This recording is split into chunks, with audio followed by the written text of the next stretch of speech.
Alright, and we are back for ReZero, episode 3 of season 3. Well, nice to say this. We are done with the Regulus portion, at least I think so.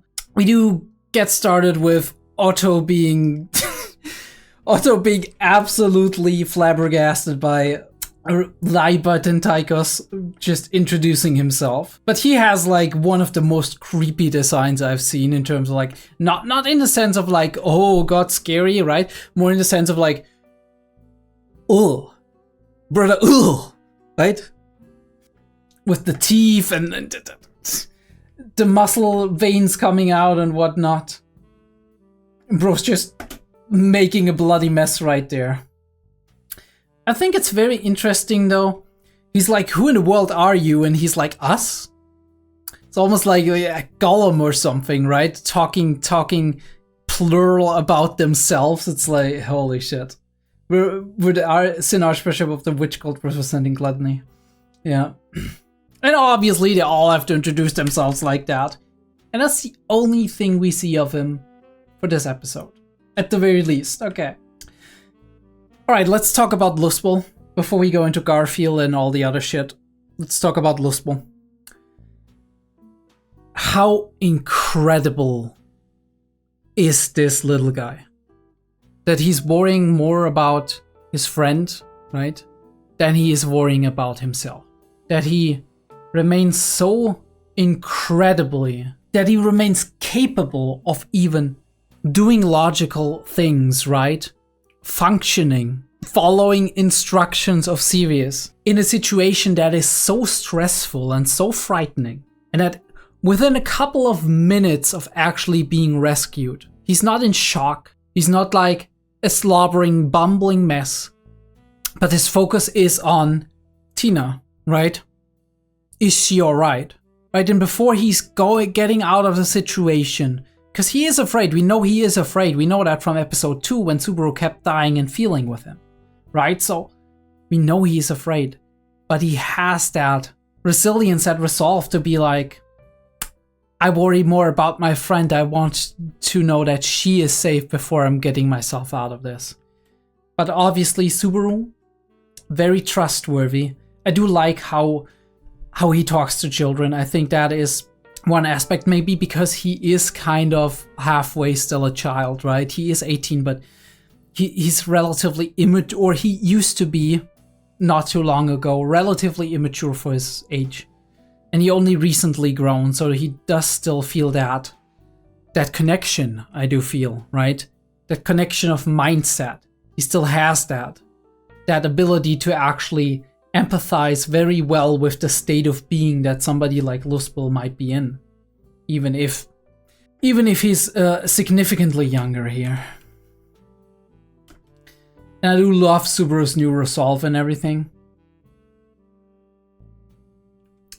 But yeah, I mean, we've seen new Subaru just as much as we've seen new Emilia. We gotta jump across beyond that and actually go to Garfield. I think that's the most important thing here. Oh, I love that shot. Holy shit. Look at that shot. That's an amazing shot.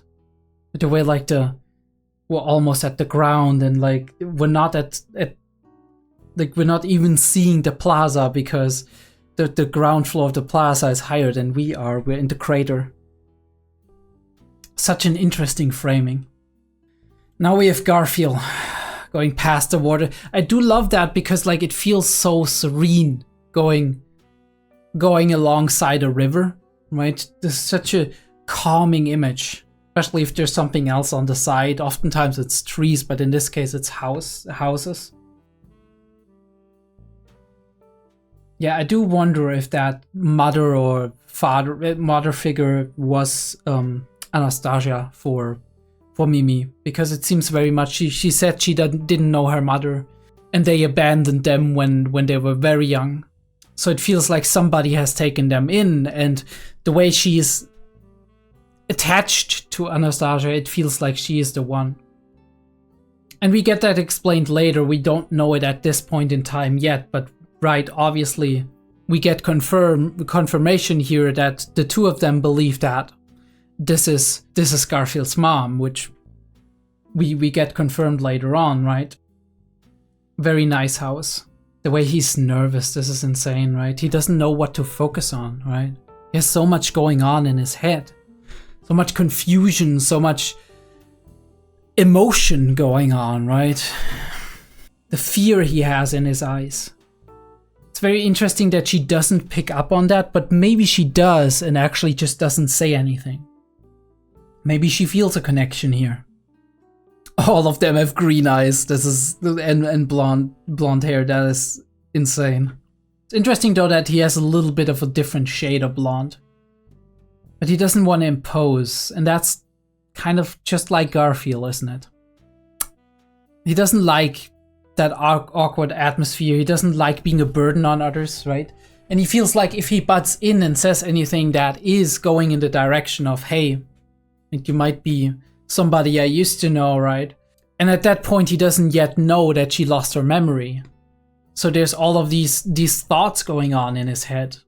Why, is that even her, right? And if I bring it up, maybe it's not her, and in the end, it's gonna be something stupid, right? And just being caused by me and my own problems. I don't want to like put her into a position of awkwardness or insecurity or kind of weird out the children or kind of weird out the husband when he's coming back, right? There's everything there standing in there's so much in that room between the two of them where he's like, I don't want to impose, I don't want to upset your happy life, right? There was this whole idea that he believed for the longest time that his mother went out and became happy without him. And as a child, he had that trauma, almost traumatic experience of finding out that that isn't how it was, right? She died right after. And this is how he kind of, the way he thought about it was very interesting, right? Because for the longest time, he believed she just went out to find her own happiness. But he actually found out in the trial that's not the case, right? And that her reason was she wanted to find the father. And now all of that is coming back up again, even though he knows that's maybe not the truth, right? That she just left them to find her happiness. There's still this little doubt in his head, right? That little glimpse of doubt where he's like, am I sure it's not that, right? And even then there's like, what if that's her, right? And she survived and now I come in, right? She lost possibly her memory because she doesn't recognize me, obviously. Does she want to deny her past, right? Or did she part ways with that? Or how does she feel about, right? If I bring it up and then she maybe she remembers and whatnot. And then the question is, how would she feel about that? How would that make her life, her current life, a lot more complicated than it needs to be? And it's like how he just puts it back onto himself. He's like, this is a me issue. I don't need to bother any of those people with that. And I do love this shot, right? From he's like he has such a height advantage, and he's looking down on this big round face, which is like looking at him in awe, right? He's his idol now. He wants to grow up to be like him, basically. I mean, not exactly, but still, right? The way we make Garfield to be this very, very big thing that's outside of the frame, and him to be that small and looking up to him, literally. And all of these mannerisms, they shock him because there's feelings coming up. Even if you like don't consciously remember all of these things, you get that feeling of familiarity if you're used to somebody. Starts shaking, and Mimi recognizes that. She's like, we gotta go. He doesn't want to make a fuss, but there's so much going on, right? So much friction. And this is also what he's feeling. He feels like he's running away. On the one hand, he doesn't want to bother anybody with it, but on the other hand, maybe he's like afraid what will happen when he says something. What will happen for himself, not just for other people. And then we arrive at that scene. Gorgeous, gorgeous city, by the way. The way we display scale here, right? Like, look at that backdrop. That is, breathtaking. Absolutely, especially in the darkness with all the lights being up.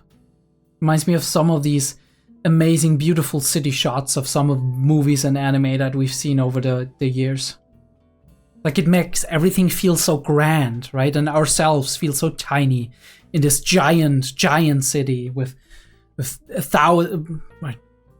tens of thousands of people in there. Right? He's a good guy, and we recognize that. Love that shot from up above where we clear the air, we show clearly where the lantern is separating Garfield's side and the one of the husband. And Mimi is actually standing in front of Garfield, almost as if she's trying to protect him.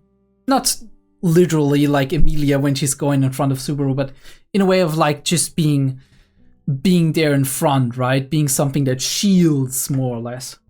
And Garfield is putting out these things that are going on inside of his head, these thoughts. He's like poking to see if he gets a reaction.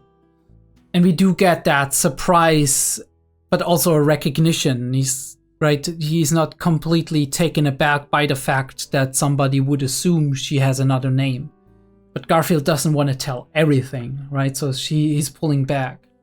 But this guy, he thinks he needs to be frank with him, and he says, right, she lost her memory when I found her. And that makes sense, right? We were directly outside of the sanctuary, which means this person, he's probably been traveling close to the Mathers domain and whatnot, right? Been on his business stuff and whatnot, and then he found her. And she was outside of the barrier. If he went further inside the barrier, he would suddenly like be disoriented and land somewhere else outside of the forest, right? That is the protection that you have, right? Like, because he's not half beast, and that's why he couldn't go inside the barrier. But he was outside the barrier. Yeah, she's a human, so she could actually go outside the barrier very easily. She would be outside the barrier, and obviously the barrier also kind of hides and obfuscates this region of the sanctuary, which means she wouldn't necessarily have a way to go back inside. Alright, and this is an insane recognition for him. Putting the pieces together, he's like, look at that. The way he's looking up at the sky, it's like, what am I supposed to make of that, right? How am I supposed to process that? He asks about the relationship, and he's looking at the stars, and he's like deciding to be like nothing. He doesn't want to say it. There's so much insecurity in there. There's so much pain and fear, and he's certainly overwhelmed in this very situation. She comes in again. And this is like making him feel even more vulnerable because he's holding it back. He's holding it back as good as he can. And thank God for Mimi here, right? She's just coming in. She's like, yay, snacks. Let's fucking go. She is the thing that's holding him to reality here, right? Is keeping the tears from flowing, keeping him, right? And the amount of like emotional regulation and control it takes for a 14 or at this point 15-year-old boy to actually hold back all of these swirling emotions that any of us, if they felt that, even as grown-ups, would be hard pressed to actually deal with them on the spot. That's it, on the spot. And a teenager, no less, who's dealing with all of these developmental things. Love that shot. That's like halfway the houses but a big open space with the moon and a very, very clear night. And we do have these slightly purplish shining lights coming, probably supposed to be kind of a reflection of the water from the lights in general, and maybe we have some magic lights in between here, but we do also have a lot of lanterns and like lights inside the houses and whatnot. Maybe just talk, right? She's so frank, right? She speaks her mind, and that is the insane thing, but she knows when not to speak her mind in a way, right? She observes certain things that she's not saying in situations with, for example, with his mother earlier and with the kids and whatnot, and she waited until now to actually talk about it and be like, look, right, I know it's about to break out of you, I know. And she's just like, yeah, she's your mom, she kind of like seemed that way to me, she smelled like that.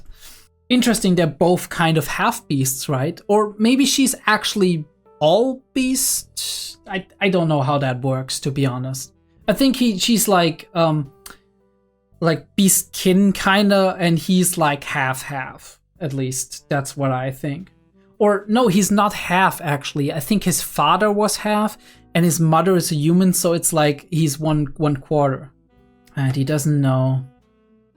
He's like, this wouldn't do any good. This would make more trouble for them than it's worth. But at the same time, he has that desire, right? There is this desire. It's tied to our very identity, especially if you don't have a mother figure. Well, he had kind of a mother figure, which was his Obaja and his like Ryuzu clone, basically. I think Shima it was. But it's not the same necessarily, even though it certainly helped with like the health of his growth and the health of his development. Despite everything, Garfield having problems and whatnot, he's somebody who's very well adapted. But a crisis like this, it's obviously gonna shake you up. And obviously he's gonna react with like, what the fuck are you doing, right? Because he's like, he doesn't, for whatever reason, probably the experiences he made and the way he got brought up, right? The way he grew up, where he felt like he needed to be the strong thing in it, the strong person in his community. He needed to be a shield, basically. That's what he's always been saying for the sanctuary. He doesn't like to display vulnerability. He doesn't like to display emotions like sadness and being hurt. But oftentimes it can help us. Right? He is afraid that he's gonna feel weak and look weak in front of others if he does that. He himself will observe himself as weak. That happens. But I think he needs to do that because he needs to accept these feelings of pain that he's feeling right now. Accepting them is a very good first step to actually going ahead and processing them. Dealing with them, and it's not gonna be today or tomorrow. But we'll see it like a couple of minutes later that the next morning he's already a lot more stable, right? He's already put a part of that behind him, right? That expression of pain, that crying.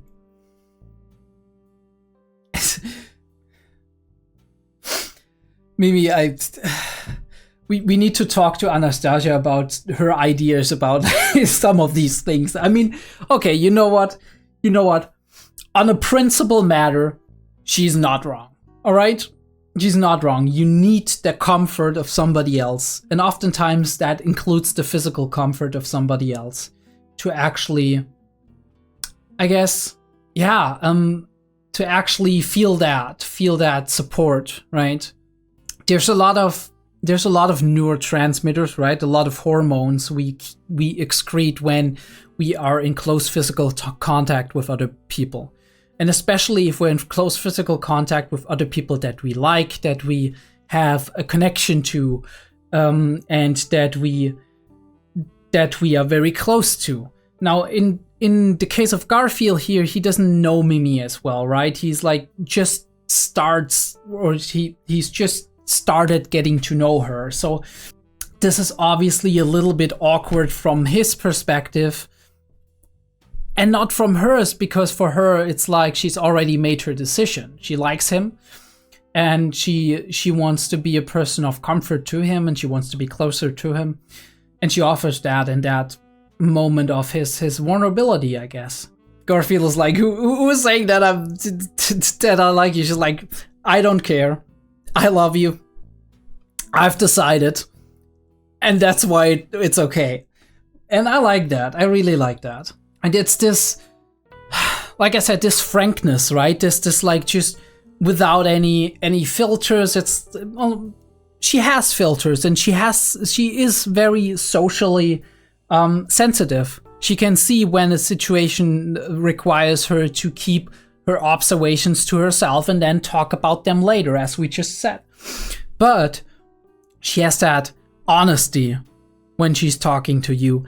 And that kind of breaks barriers, especially in combination with her very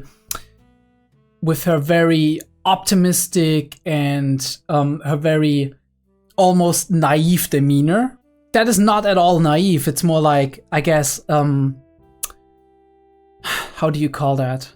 Life affirming, right? I feel like she seems to be a person, and now obviously it is implied that she's about his age, right? And that her species are just a little bit smaller. She's acting very childish, of course. At the same time, it feels like whenever there's a serious moment, she understands the assignment, right? She understands what's supposed to be done here. And she's very clever emotionally, very clever socially. And you do feel that. She picks up on these signals immediately. And that's the amazing thing. She breaks through these barriers because you can't be mad at her. And she's giving Garfield right now exactly what he needs, right? Somebody who you can't just brush away. Because a Subaru, for example, right? A Subaru could be easily brushed away, even if he is in his way too close to people and is in a way also has that ability to be a little bit childish and break through people's barriers. A Subaru could be brushed away by a Garfield. Garfield could be like, you know what? Leave me alone, right? Tsundere here, Tsundere there, right? She can't be brushed away. He can't brush her away due to the way she is, right? Her personality, her characteristics. And that's what's enabling him to feel vulnerable in this situation and be okay with that. This pain of being forgotten, right? And he knows it's not rational to kind of blame that on her and be like, why did you forget about me? But it's like more like a scream to the universe. It's like, why does this have to happen? Or why did this have to happen? Right? Why all this pain and suffering in my youth, all this wandering, all this turmoil that I went through, and like me actually having come to somewhat of a conclusion earlier, right? Being kind of putting a bow on it and being like, okay, I'm kind of okay with this, right? And I know you loved me, but now you're dead. And now suddenly you're back here again, like the old wound gets opened again. And this is so, yeah, I don't know. It's so sad to see, really. But also, I think good for him. Look at him, right? Look at him now. A lot more stable, a lot more, he can talk about it, and that's the great thing, right? Earlier, he was always kind of winding himself around it, being like, right? Not really putting the words in his mouth that he actually, like, expressing what he actually wanted to express. And here he has a lot more easygoing way to actually talk with Mimi about mothers and parents and whatnot. And even he's even patting her on her head, which is great. I'm one pathetic guy. You're not, Garfield. You're just a normal ass guy who is putting way too much pressure onto himself, especially when it comes to being strong and whatnot. But obviously we know where it's coming from, right? He's this feeling of responsibility because there was nobody, no father figure, no mother figure that was there who was saying like, I'll take care of things. Don't you worry about it. You focus on developing and being a child and having fun. He never had that, really. I mean, to a degree, right? He was in that isolated thing, and he had his older sister who was kind of taking care of himself, but they always kind of, it's a little bit different in those cases, right? And the older sister probably went through her own struggles as well during that time. And he's so tough on himself, despite being so strong, being so resilient, being somebody who bounces back so easily. And then we have the announcement, right?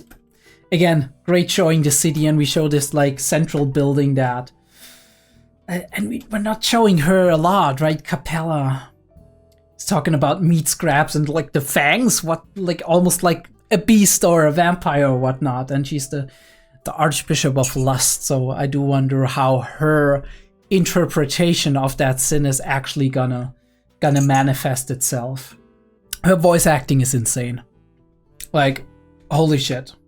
Love the eye opening and the shot. Al actually, I love that Al keeps calling Subaru brother. That's amazing, right? We do have that information that, newsflash for everybody, this is information that never made it into the anime, so I'm gonna like big newsflash. right? But this is information from season 1, basically. So I don't know if they ever gonna bring it up. And I'm only gonna shortly say some, like, a sentence or two about it. All right, we're starting now with that. Al confirms that he is somebody who is also from like Subaru's original world, right? From Japan. That he's also, I don't know if it's Japan, but at least that he's also an isekai person.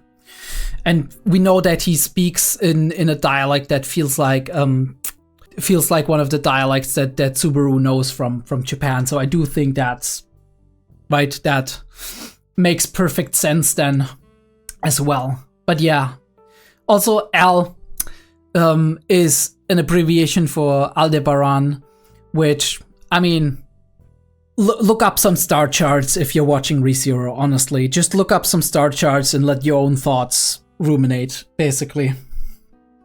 Because there's so many names, Subaru included. Because Subaru is also, like, it's an entire, like, I think, star cluster or whatever. Mind you, it's only called Subaru in Japan, I think, or in the East. So it might, I think it has another name in the West. And we do have, once again, a Lazareth. Beatrice is out of mana, and Felix is fucking nasty with him. He's like, poke. Let me poke your wound to show you that you are not ready to do anything. On the one hand, the second poke didn't need to happen, honestly. That is like almost gross negligence, and I would tell you to please not do it again, Felix. But at the same time, it kind of snapped Subaru back to being like, oh, you know what? Yeah, we need to kind of not rush this, but talk about it and actually get it sorted out. And then we are in the discussion, right? Krush and Felix are here, obviously. We do have Anastasia here, who was mostly free of trouble. Willem we got with the Krush camp, and Subaru is here. And we're talking about what we're gonna do, because we did hear Capella's news over the loudspeaker, and we do now at least partially kind of gotten a handle on the situation where we are like, okay, they've taken control of the towers, which could flood the entire city and drown us all. But he's like, well, first of all, very notorious to actually hang down the banners. But obviously this is a sign of like, hey, look, we have taken control of the city. You better do what we say otherwise, right? And then they're going to use that to sow even more chaos and to kill even more people, right? Because that's the witch cult, right? Whatever. I mean, whatever is actually in the gospel. So we need to know that, right? Yeah, Sin Archbishop of Lust. He's like, wait, not greed and not greed and wrath? What? Priestella now belongs to the witch cult. A third Sin Archbishop. A fourth, actually. But we don't know about gluttony yet. Holy shit. Love how we're like how we're like focused on Anastasia, but we're looking at the city in the background, kind of blurred out as we are talking about the city. And Anastasia is like, apparently she knows a little bit more than we. She's like, the remains of the witch that lie in this town. We're like, in the beginning we were like, the city was used to trap something, but we don't know what. And it's like, a witch. What witch? What witch? What witch are we trapping? Like, honestly, what kind of witch are we trapping, please? Can you tell me? Because I don't think it's Echidna. I don't think it's Satella. Satella is trapped at the waterfall, right? As far as we know. So, yeah. What witch? And if her remains are still there, I mean, to be fair, no. Now, it can't be Echidna, because Echidna, like, died in the sanctuary. And the witch remains are still somewhere in town, or so they say. So we don't know, right? We don't know, and it's a secret, possibly, or a mystery.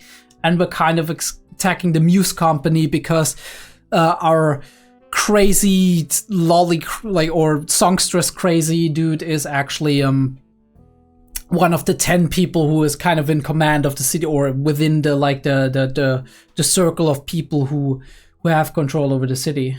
And this is Garfield's personal quest, right? He realizes the witch cult is going on here, and he runs past his mother, and his mother's like, look, the children have been playing, and they were probably close to where my husband is working, which is where the actual broadcast was coming from.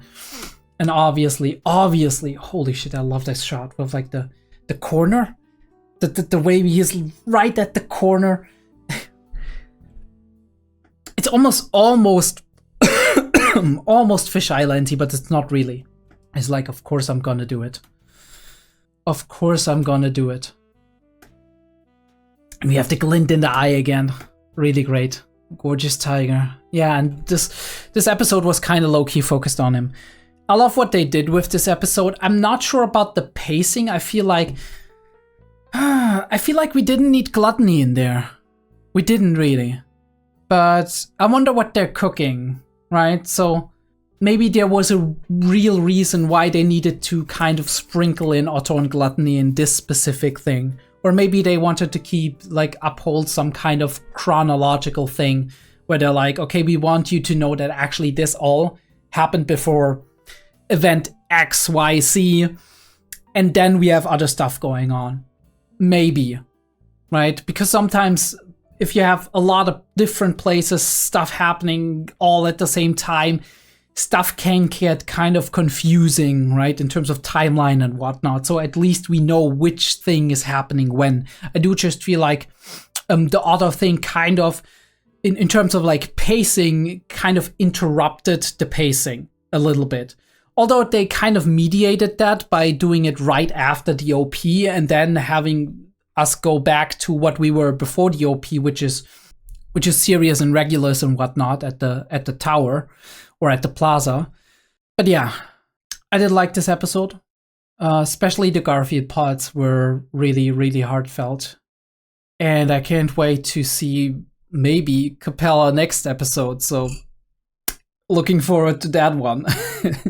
All right, that was ReZero. Thanks for watching. For everybody who actually watched it to the very end, do check out my other stuff. And also, episode 4 is probably gonna come soon. Maybe not within the day, but within the next couple of days and whatnot. I still need to get some stuff figured out. I need to record Monogatari, but I also want to record Over the Garden Wall before October is done, right? And actually get it out before October is done. So there's that.